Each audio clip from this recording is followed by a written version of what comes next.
اعوذ باللہ من الشیطان الرجیم بسم اللہ الرحمن الرحیم۔ سورہ آل عمران آیت نمبر 155-156۔ اللہ تعالیٰ فرماتے ہیں ان الذین تولوا منکم یوم التقى الجمعان انما استزلهم الشیطان ببعض ما کسبوا ولقد عفا اللہ عنہم ان اللہ غفور حلیم۔ یا ایہا الذین آمنوا لا تکونوا کالذین کفروا وقالوا لاخوانہم اذا ضربوا فی الارض او کانوا غزا لو کانوا عندنا ما ماتوا وما قتلوا لیجعل اللہ ذلک حسرۃ فی قلوبہم واللہ یحیی ویمیت واللہ بما تعملون بصیر۔ صدق اللہ العظیم۔ انا بے شک اللہ زینا وہ جو تولو پھر گئے منکم تم میں سے یوم دن التقل جمعان جس دن دو جماعتیں ملی، دو جماعتیں آمنے سامنے ہوئیں۔ انما استزلهم الشیطان پس بے شک پھسلا دیا ان کو، بہکا دیا ان کو شیطان نے، بعض اعمال کی وجہ سے ماں کا سب جو انہوں نے کیے، وَلَقَدْ اور تحقیق عَفَا اللَّهُ عَنْهُمْ اللہ انہیں معاف کر چکا، اللہ نے انہیں معاف کر دیا۔ ان بے شک اللہ غفور بخشنے والا، حلیم بردبار ہے۔ یا ایھا الذین آمنوا اے وہ لوگوں جو ایمان لائے ہو، لا تکونوا نہ ہو جاؤ کالذین ان لوگوں کی مانند کفروا جنہوں نے کفر کیا، مراد یہاں منافقین ہیں۔ وقالوا اور انہوں نے کہا لاخوانہم اپنے بھائیوں سے، اذا ضربوا جبکہ وہ چل پھر رہے تھے، فی الارض زمین میں، او یا کانوا تھے غزاً کسی غزوہ میں یا جنگ میں، لو کانوا اگر ہوتے عندنا ہمارے پاس، ماتوا تو نہ مرتے، وما قتلوا اور نہ ہی قتل کیے جاتے۔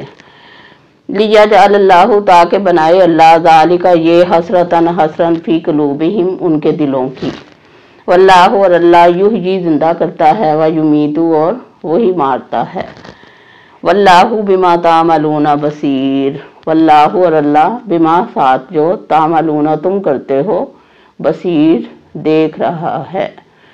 صدق اللہ العظیم۔ تو واقعہ چل رہا ہے غزوہ احد کا، یہاں پر بھی غزوہ احد کا ہی ذکر ہے ان آیات میں بھی۔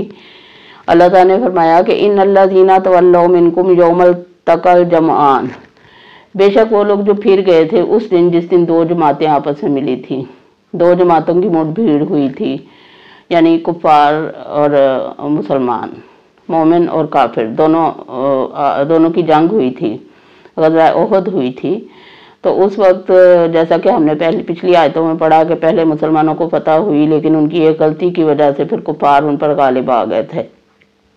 تو جب کفار ان پہ غالب آ گئے، کفار تعداد میں زیادہ بھی تھے، تو جو مومن تھے وہ گھبرا گئے، مسلمان گھبرا گئے، اس وقت انہوں نے کمزوری دکھائی، اور وہ اس گھبراہٹ میں کچھ لوگ میدان جنگ چھوڑ کے بھی چلے گئے گھروں کو، جس میں حضرت عثمان رضی اللہ تعالیٰ عنہ کا بھی نام آتا ہے۔ تو حضرت عثمان رضی اللہ تعالیٰ عنہ آپ کو پتہ ہے کہ سب کو پتہ ہے کہ وہ نرم دل تھے، بہت نرم دل تھے، اور ان کی شہادت کے اسباب میں سے ایک وجہ یہ بھی تھی کہ انہوں نے باغیوں کے ساتھ بڑی نرم دلی کا مظاہرہ کیا تھا۔ تو حضرت عثمان رضی اللہ تعالیٰ عنہ کو بعد میں بڑی باتیں سننی پڑی تھیں کفار سے بھی اور منافقین سے بھی، لیکن ایک بات وہ لوگ بھول گئے کہ اللہ تعالیٰ نے ساتھ ہی یہ بھی فرما دیا کہ وَلَقَدْ عَفَا اللَّهُ عَنْهُمْ اللہ تعالیٰ انہیں معاف کر چکا ہے۔ جن لوگوں نے اس دن جس دن دو فوجیں آپس میں ملی، یعنی غزوہ احد کے دن جو لوگ واپس چلے گئے تھے گھبرا کے، کمزوری دکھائی تھی، اللہ تعالیٰ ان کو معاف کر چکا ہے، ان کی یہ غلطی اللہ تعالیٰ نے معاف فرما دی ہے، کیونکہ وہ پکے اور سچے مسلمان تھے، بس وہ وقتی ناگہانی آفت کی وجہ سے پریشان ہو کے کچھ لوگ میدان جنگ چھوڑ گئے تھے۔ تو اللہ تعالیٰ نے فرمایا ان الذین تولوا منکم یوم التقى الجمعان انما استزلهم الشیطان ببعض ما کسبوا جو لوگ اس دن منہ پھیر گئے تھے میدان جنگ سے، جس دن کے دو فوجیں آپس میں ملی تھیں، تو یہ کس وجہ سے تھا؟ شیطان نے انہیں پھسلا دیا تھا۔ شیطان تو ظاہر ہے راستے ڈھونڈتا ہے بہکانے کے، پھسلانے کے، تو اس وقت بھی شیطان نے ان کو کہا کہ بھاگ جاؤ یہاں سے ورنہ تم مارے جاؤ گے۔ جان ہر ایک کو عزیز ہوتی ہے، تو مسلمانوں سے بھی کمزوری کا اظہار ہو گیا اس وقت وقتی طور پہ۔ تو اللہ تعالیٰ نے فرمایا کہ تمہارے بعض اعمال کی وجہ سے جو تم نے کیے تھے، شیطان تم پہ حاوی ہو گیا تھا۔ اعمال کون سے کیے تھے وہ ہم پیچھے پڑھ آئے ہیں کہ جب آپ صلی اللہ علیہ وسلم نے مجاہدین کو حکم دیا تھا کہ اس پہاڑی پہ سے نہیں اترنا، کوہ احد کے پاس جو پہاڑی تھی وہاں سے نہیں اترنا، کیونکہ پیچھے سے دشمن کے حملے کا خطرہ ہے۔ لیکن جب مسلمانوں کو فتح ہونے لگی تو انہوں نے یہ جانا کہ اب تو ہم لوگ فاتح ہیں، کافر بھاگ رہا ہے، دشمن بھاگ رہا ہے، تو وہ پہاڑی کو چھوڑ کے نیچے آ گئے تھے۔ عبداللہ بن جبیر رضی اللہ تعالیٰ عنہ اور ان کے 70 ساتھی، اور وہ سب کے سب پھر شہید ہو گئے تھے۔ تو اللہ تعالیٰ نے فرمایا کہ وَلَقَدْ عَفَا اللَّهُ عَنْهُمْ، اللہ تعالیٰ ان کی یہ غلطی معاف کر چکا ہے، اللہ تعالیٰ نے انہیں معاف کر دیا ہے، کیونکہ ظاہر ہے انہوں نے بعد میں معافی تلافی بھی کی اور توبہ بھی کی، استغفار بھی کی۔ پھر فرمایا ان اللہ غفور حلیم، بے شک اللہ تعالیٰ بخشنے والا اور بردبار ہے۔ اب دیکھیں اللہ تعالیٰ کی بخشش اور بردباری کی انتہا ہے یہاں کہ مسلمان جو تھے وہ نبی پاک صلی اللہ علیہ وسلم کو ایک طرح سے چھوڑ کے ہی بھاگ گئے تھے۔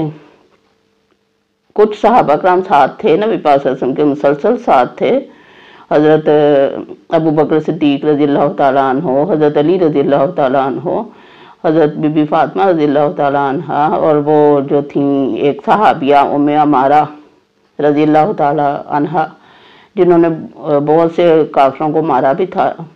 ان کے خود بڑا زخم آیا تھا، ان کے کندھے پہ بڑا گہرا زخم آیا تھا، لیکن انہوں نے ڈٹ کے مقابلہ کیا تھا۔ ان کا بیٹا اس جنگ میں شہید ہوا تھا، اس کا بدلہ بھی لیا تھا انہوں نے اس وقت۔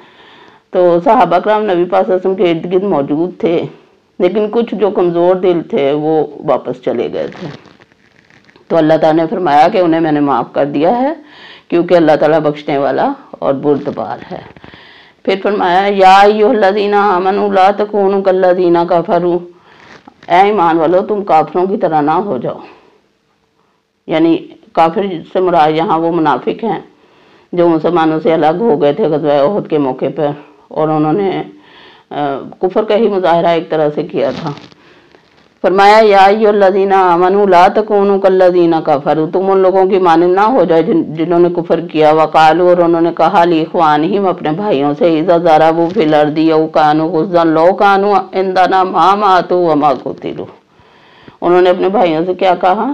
اپنے دینی بھائیوں سے انہوں نے کہا کہ اگر تم ہمارے پاس ہوتے، یعنی جیسے ہم جنگ چھوڑ کے اور واپس مدینہ چلے گئے تھے، اس طرح تم بھی ہمارے ساتھ آ جاتے، تو جیسے ہم زندہ بچ گئے ہیں تو یہ لوگ تمہارے جو شہید ہوئے ہیں مجاہدین صحابہ کرام وہ بچ جاتے۔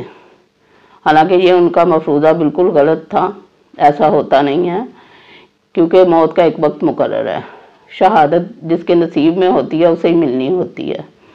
تو اللہ تعالیٰ نے فرمایا لِيَجْعَلَ اللَّهُ ذَلِكَ حَسْرَةً فِي قُلُوبِهِمْ، یہ تو صرف ان کا زوم اس وجہ سے تھا کہ اللہ تعالیٰ اس بات کو ان کے دل کی حسرت بنا دے۔ پھر فرمایا وَاللَّهُ يُحْيِي وَيُمِيتُ، یہ ان کی غلط فہمی اللہ پاک نے دور کر دی کہ اللہ ہی زندگی دیتا ہے اور اللہ ہی موت دیتا ہے، اللہ ہی زندہ کرتا ہے، اللہ ہی موت دیتا ہے۔ جیسے اللہ تعالیٰ نے انسان کو زندہ کیا، پھر موت دیتا ہے، پھر اسے زندہ کرے گا، تو اللہ تعالیٰ کے اختیار میں ہے سارا، انسان کے اختیار میں کچھ نہیں۔ ہم جتنے مرضی مفروضے گھڑتے رہیں۔ آپ کو پتا حضرت خالد بن ولید رضی اللہ تعالیٰ عنہ نے فرمایا تھا کہ میرا یہ پیغام دنیا کے بزدلوں تک پہنچا دو کہ میں نے 100 سے زیادہ جنگوں میں حصہ لیا ہے، لیکن موت مجھے بستر پہ ہی آئی، طبعی موت ہی فوت ہوئے، اور شہادت کا رتبہ انہیں نصیب نہیں ہوا اتنی جنگوں کے باوجود، کیونکہ موت کا ایک وقت مقرر ہے، اور اللہ جسے چاہتا ہے، جہاں چاہتا ہے، جب چاہتا ہے، اسی وقت اللہ تعالیٰ موت دیتا ہے۔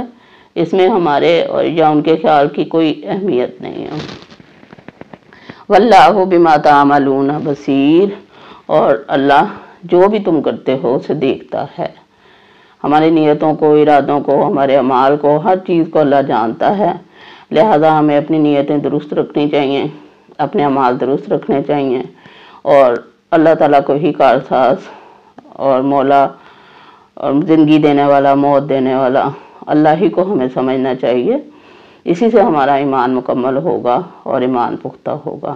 آج کی ہماری آیت میں ہمارے لیے یہی سبق ہے کہ کبھی اپنے وسوسوں، اپنے گمانوں، شیطانی خیالات کو حاوی نہیں کرنا، بلکہ قرآن پڑھیں۔